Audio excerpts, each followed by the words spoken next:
आज अडयाला जेल से सुलह की खुशखबरी की सुनूयत की आई। इलेक्शन कमीशन शिकंजे में आएगा जबकि सुप्रीम कोर्ट का फुल बेंच जो है मीटिंग वो इजलास जारी है।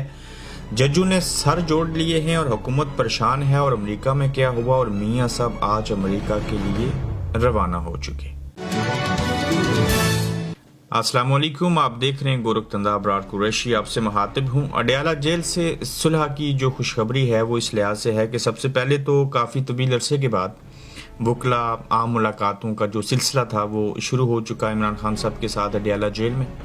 वहाँ पे सुलेमान अकरम राजा और फैसल चौधरी जो हैं, फवाद चौधरी साहब के भाई, उनके दरमियान बातचीत हुई।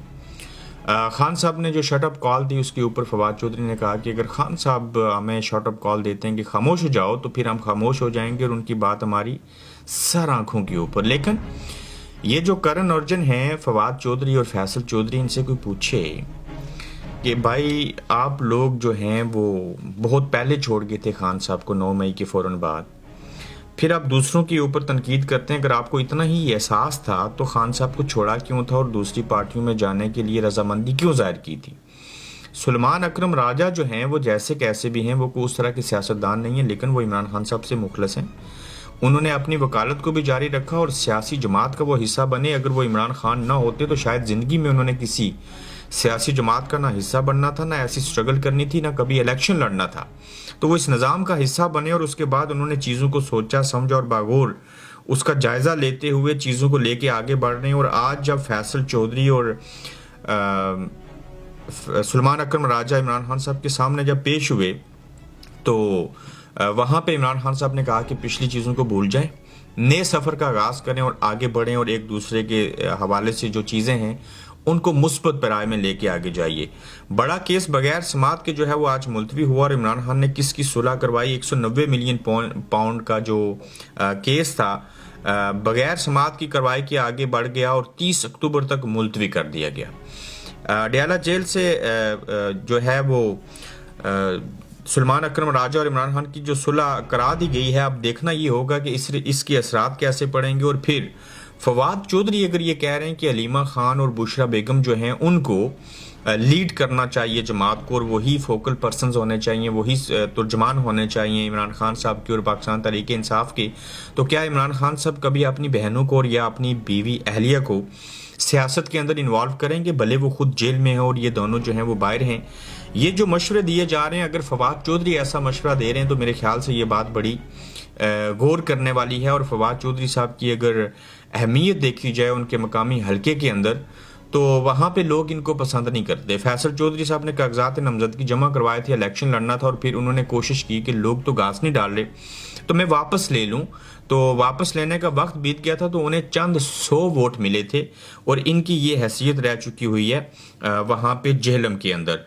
फिर फवाद चौधरी साहब ने आज बयान दिया और वो कहते हैं कि हमारा लीडर इमरान खान है, इमरान खान हमें शट अप कह दें तो हम चुप हो जाएंगे और बच्चों जैसी और जो लोगों के हाथ में खिलौना बने हुए हैं और पार्टी है, इससे बात आगे नहीं बढ़ेगी। और सुलेमान अकरम राजा बालों को जेल लगाते हैं, दिन को 2 बजे आते हैं, फलां चीज़ करते हैं, ऐसे करते हैं। तो फवाद चौधरी आज भी कुछ इस तरह की बातें कर रहे हैं जिससे एक तरफ तो इमरान खान साहब के साथ हमदर्दी जाहिर होती है, लेकिन दूसरी जानिब इस बात का तासर ज़रूर मिलता है कि कहीं फवाद चौधरी जो हैं वो किसी और के हाथों में जो है वो फिर से खेल तो नहीं रहे।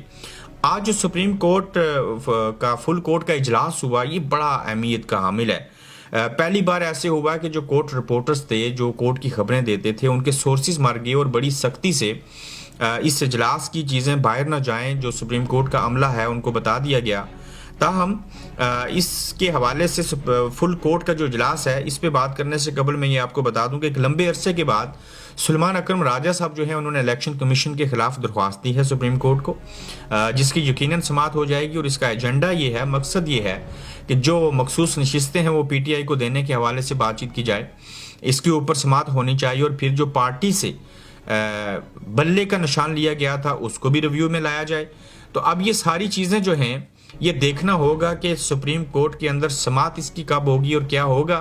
ताहम फिर से मैं कहूँगा कि फुल कोर्ट का इजलास होना बहुत बड़ी बात, और अदालत कैसे चलेगी ये कब वाज़ह होगा इस सारे अमल के अंदर ये जो फुल कोर्ट का इजलास है, इसमें जब जजेस अपनी अपनी राय देंगे तो उस राय के अंदर ये चीज़ भी सामने आएगी कि ये जो सदारती ऑर्डिनेंस के ज़रिए एक हुक्म जारी किया गया, उसी दिन काजी फायज ईसा ने बतौर चीफ जस्टिस उसको कबूल कर लिया। फिर जो वोट था फ्लोर क्रॉसिंग का रास्ता हमवार किया, मखसूस नशिस्तों वाला मामला लटक गया, आइनी तरमीम उस सदारती ऑर्डिनेंस के तहत हुई।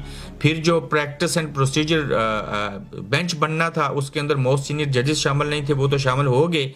लेकिन सदारती ऑर्डिनेंस के तहत ये सारी चीज़ें जो की गई हैं, क्या 27वीं आइनी तरमीम करने से पहले या उसके बारे में सोचने से कबल ये जो 26वीं आइनी तरमीम हुई है, क्या इसको सदारती ऑर्डिनेंस को ही अगर सुप्रीम कोर्ट ने गलत करार दे दिया तो क्या इससे 26वीं आइनी तरमीम जो की गई थी ये सारी रिवर्स हो जाएगी? क्या चीज़ें होंगी? ये आज का फुल कोर्ट का जो इजलास है ये बड़ा ही अहमियत का हामिल है और इसके अंदर चीफ जस्टिस यही अफरीदी इजलास की सदारत कर रहे हैं। सुप्रीम कोर्ट जजेस फुल इजलास में शरीक हैं और जस्टिस मंसूर अली शाह बैरून मुल्क होने की वजह से इजलास में मौजूद नहीं है।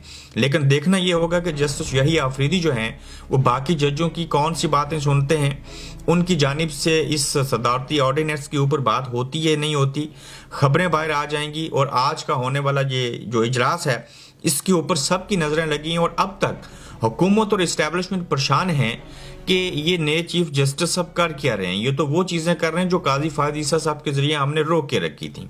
हमने माजी में ये भी देखा कि जब भी कोई नया DGISI आ जाए, मैंने कल भी जिक्र किया था, कोई नया चीफ जस्टिस आए तो उसकी हम तारीफ़ें करना शुरू कर देते हैं, लेकिन हमें उसके काम को देखना चाहिए। हर शख्स का जो काम है और जजों के जो फैसले हैं वो बोलते हैं। और नया चीफ जस्टिस भी शुरू में पहले 6 महीने ठीक होता है और बाद में जाके उसको पता नहीं कौन सी बीमारी लाहक होती है कि उसके तेवर ही बदल जाते हैं। जैसे एतजाज एहसन साहब ने उस दिन एक पॉडकास्ट के अंदर बड़ी पते की बात की और वो यही चीज़ें कह रहे थे। तो फुल कोर्ट का जो इजलास है और इसमें जो नई दरख्वास्त भी दी गई सलमान अकरम राजा साहब की जानिब से सुप्रीम कोर्ट के अंदर, ये बड़ी अच्छी चीज़ें होगी। और ख़ासकर जो समातों का सिलसिला शुरू हुआ है, बेशक आज 90 मिलियन पाउंड का जो केस था उसकी समात मुलतवी हुई, लेकिन 30 अक्टूबर को तो हो ही जाएगी 2 दिन के बाद। तो ये अच्छा हुआ है कि इमरान खान साहब से लोग मिल रहे हैं, वो अपना पॉइंट ऑफ व्यू दे रहे हैं। हुकूमत और इस्टेब्लिशमेंट जो चीज़ें सोच रहे थे वो उसके बरक्स हम चीज़ों को होता हुआ देख रहे हैं। आज जब मियां मोहम्मद नवाज शरीफ साहब अमेरिका रवाना हुए तो वहाँ सहाफ़ी ने एक सवाल पूछा कि आप पाकिस्तान में चौथी मरतबा वज़ीर-ए-आज़म बनने गए थे तो आप नहीं बने, तो क्या हुआ? तो मियां नवाज शरीफ साहब ने कहा कि ये बड़ा ज़रूरी है कि आज ही आप मुझसे यही सवाल पूछें जब मैं अमेरिका जा रहा हूँ, तो अमेरिका जाने से कबल ये सवाल पूछना क्या ज़रूरी है? मास्क आप भी पहन रहे हैं मियां मोहम्मद नवाज शरीफ साहब, जबकि आप लंदन के अंदर कोई उस तरह की बीमारियाँ और चीज़ें नहीं है। शायद इनको डॉक्टर ने कहा होगा अपनी सेफ्टी करनी चाहिए, लेकिन मियाँ साहब का मोराल वो नहीं है, कॉन्फिडेंस वो नहीं है। अमेरिका वो जा रहे हैं, फिर वापस आ जाएंगे, यकीनन वहाँ पे सिर्फ मेडिकल चेकअप नहीं होगा, वहाँ पे कुछ और चीज़ें भी होंगी, वो किस नौयत की होंगी ये हमें देखना पड़ेगा। और मियाँ साहब जब लंदन वापस आएंगे तो फिर यहाँ पे हल्ला गुल्ला और किस तरह के हालात होंगे। कल काजी फायज ईसा साहब लंदन में एक जगह के ऊपर खिताब करने जाएंगे, वहाँ बाहर PTI के कारकुनान जो हैं वो शदीद नौयत का एहतजाज भी करेंगे। देखते हैं कि उस वाले से क्या होता है। अब मैं आता हूँ उस खबर के ऊपर, जो इलेक्शन कमीशन जो है वो शिकंजे में आया और फंस गया कि इलेक्शन कमीशन के तमाम अरकान कमीशन के खिलाफ तौहीन अदालत की दरख्वास्त सुप्रीम कोर्ट में दायर की गई है। 12 जुलाई को मखसूस नशिस्तों के मतलब फुल कोर्ट के फैसले पर अमल दरामद न करने पर तौहीन अदालत की कार्रवाई की इस्तदा की गई। दरख्वास्त में PTI रहनुमा कमल शोजब की जानिब से दायर की गई, जिसमें वकील हैं सलमान अकरम राजा। अमेरिकन अफीसर ने इमरान खान के बारे में क्या पूछा, इस सिलसिले में आज अमेरिकी सदारती इलेक्शन कवरेज के लिए न्यूयॉर्क पहुंचा।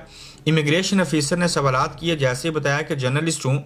अगला सवाल था कि इमरान खान जेल में है, कब रिहा होगा।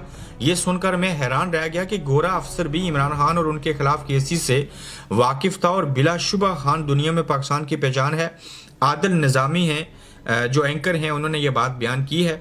तो इमरान खान साहब को अमेरिका में नहीं पूरी दुनिया में लोग जो हैं वो जानते हैं और ख़ासकर अंग्रेज़ जानते हैं। उसकी वजह क्रिकेट खेलना, उसकी वजह यहाँ पे रहना और उसकी वजह यूनाइटेड नेशन के अंदर तकरीर का करना। और ये इंटरनेशनल सतह के ऊपर वाहिद इमरान खान है इस वक्त ज़िंदा पाकिस्तान के सियासतदानों में से, जिनको मुख्तलिफ ममालिक के अंदर मुख्तलिफ कम्यूनिटीज़ और मुख्तलिफ तबकात के लोग जो हैं वो बराह रास्त जो है वो उनको जानते हैं।